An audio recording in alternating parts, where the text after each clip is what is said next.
Do you ever look back to the MySpace days and think about how cringy it was of us liking people's statuses for a TBH or customizing our top 8 friends? Well, Didi's a film that brought back all that nostalgia from the early 2000s of the early internet days, and it made me really think of how cringy we were growing up on the early days of the internet. Didi's a brand new film that comes to theaters July 26 in LA and New York, but it will hit it everywhere released August 16. But this is a perfect coming of age film. This is my non-spoiler free review, so if you want to hit that follow button, drop a like on the video, let's get into it.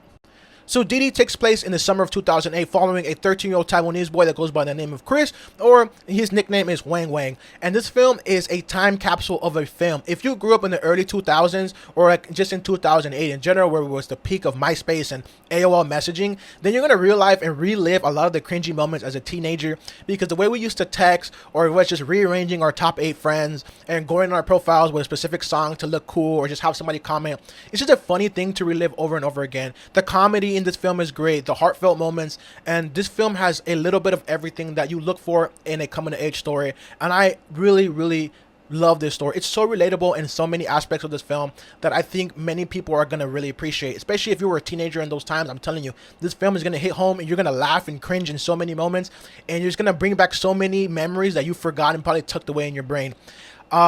Let me talk about Joan Chen, which is Wang's mother in this film. She did a good job of portraying his mother in this film because I really loved her acting.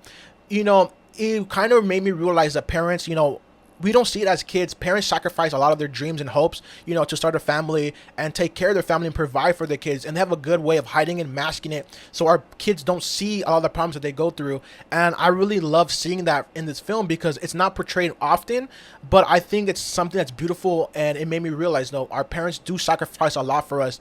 And a lot of us kids are very unappreciative and don't see it, what they sacrifice to provide for us, to make sure we're happy, to make sure we have clothes on our back, and just to make sure the household is always, stable and running.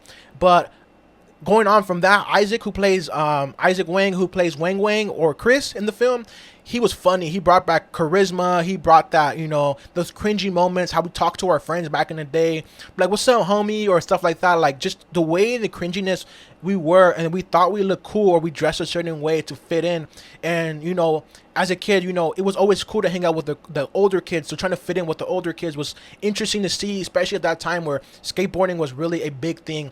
And seeing him type up How to Kiss a Girl was hilarious, because I think every person, at least once in their lifetime growing up as a teenager, has searched it up. And I think it was just a funny, cringy moment to really see relived again on the big screen. I think it was just a funny experience relived again on the big screen. But this film, honestly, was all in all a perfect film. I loved it. My only gripe with this film is going to be the ending. The ending, it was picking up so good, and then it just hits us with a very anticlimactic ending, and it kind of left me wanting more. But if I had to rate this film in general, the film is a 9 out of 10. I think it's a must-see. I think this film is going to be a classic. If you like movies like Stand By Me, this film is right up your alley, and I think a lot of people are going to relate. I know it's a film that most people are probably going to go under the radar, and I'm going to tell you, please watch this film. I think most people are going to love and enjoy this film. This easily made my top 5 for this year. So will you be watching when it comes out? Let me know.